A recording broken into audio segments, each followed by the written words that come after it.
പറയാത്തത് പറയരുത്, കളവ് പറയരുത്, മോശമാണ്. കുറച്ച് ആളുകളെ മുമ്പിൽ കിട്ടി എന്ന് പറഞ്ഞാൽ പ്ലീസ് നുണ പറയരുത്, കളവ് പറയരുത്. അത് മുനാഫിക്കിന്റെ ലക്ഷണമാണ്, കപടന്മാരുടെ ലക്ഷണമാണ്. തലയിൽ കെട്ടിയത് പറയാൻ പാടില്ല, മോശമാണ്, വളരെ മോശം, മഹാമോശമാണ്.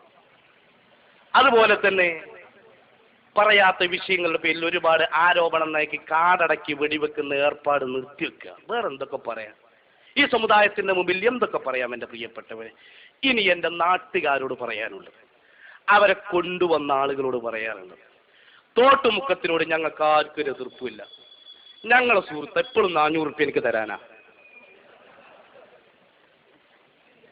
നിങ്ങൾക്ക് കേട്ടീനോ?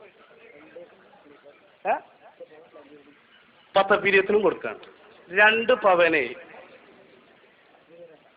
ഒരു മുപ്പരിക്കറിയാം, അത് കൊടുത്തലേ.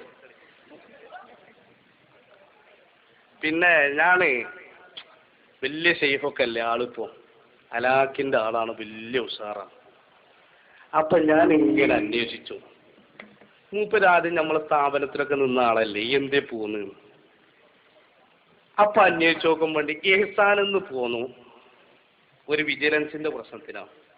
മൂപ്പരിക്ക് തിരിയും, ഇപ്പൊ പറയുന്നില്ല, ഹൗസ് നമ്മൾ പറഞ്ഞോണ്ട്. പക്ഷെ ആവുന്ന കുട്ടിയാജി ആ ഡ്രൈവർ ഉണ്ടല്ലോ, അയാൾക്കെല്ലാം 5000 കൊടുക്കേണ്ടിയിരുന്നു. പിന്നെ ആ പാല് കുടിച്ചതില്ലേ, ആ താത്ത പാവ, അതിന്റെ പൈസ കൊടുത്തിട്ട് പോരെ തെരീക്കത്ത് പറയാൻ. പിന്നെ ആ പുതുമുസ്ലിമായ അബൂക്കറില്ലേ ഓട്ടോറിക്ഷക്കാരൻ, ഒരു 2000 റുപ്യ അതിനും കൊടുക്കാല്ലേ. പാവങ്ങളായ മുത്തായാലും കുറെ കായോലിക്കും കൊടുക്കാല്ലേ.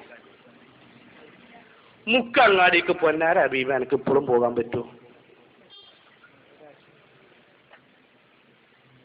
നമ്മളെ പയ്യനടത്തിന് കൊടുക്കാണ്ട്, പെരുന്താട്ടിക്ക് കൊടുക്കാണ്ട്, എല്ലാവർക്കും കൊടുക്കാണ്ട്. വലിമൽ ലഹു ഹക്കുൻ അലൈനാന്ന് മൂപ്പര് ദ്വാർക്കുമ്പോ ഇജാബത്തുള്ള ആരെങ്കിലും പിന്നിന്ന് ആമീൻ പറയും.